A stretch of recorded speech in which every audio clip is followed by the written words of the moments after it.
So I told myself at the time, it's important that I get these, it's important that I talk to people, that I get their grief on record, and that I am able to illustrate the damage that's been done, that an event like this causes to a community psyche. I mean, everybody was wounded.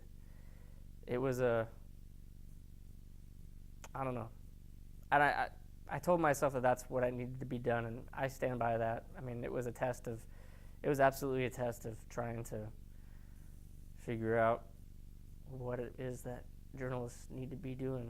I mean, you say it's that first draft of history stuff, but, you know, I guess you don't really buy that, or at least I didn't really buy that till I had to be in the biggest event of that community in its entire existence. I mean, before the Umpqua Community College shooting, it was the Roseburg blast. And that was such a big story that 50 years later, 55 years later, when I joined the paper, they still talked about it.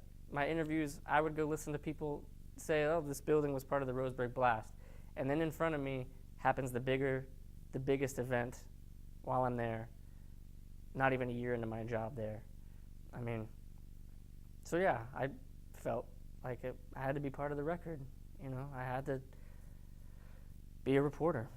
I mean, every journalist wants to impact public policy. I mean, everybody wants to be able to find something that, you know, there's a wrong that needs to be righted. And you would hope that systems that don't work as well as they should can be fixed. To me, you know, those were stories that had to be written and need to be brought to people's attention, but it's up to the reader ultimately what they choose to care about. And in the face of tragedy, you're obviously going to be reading about the tragedy.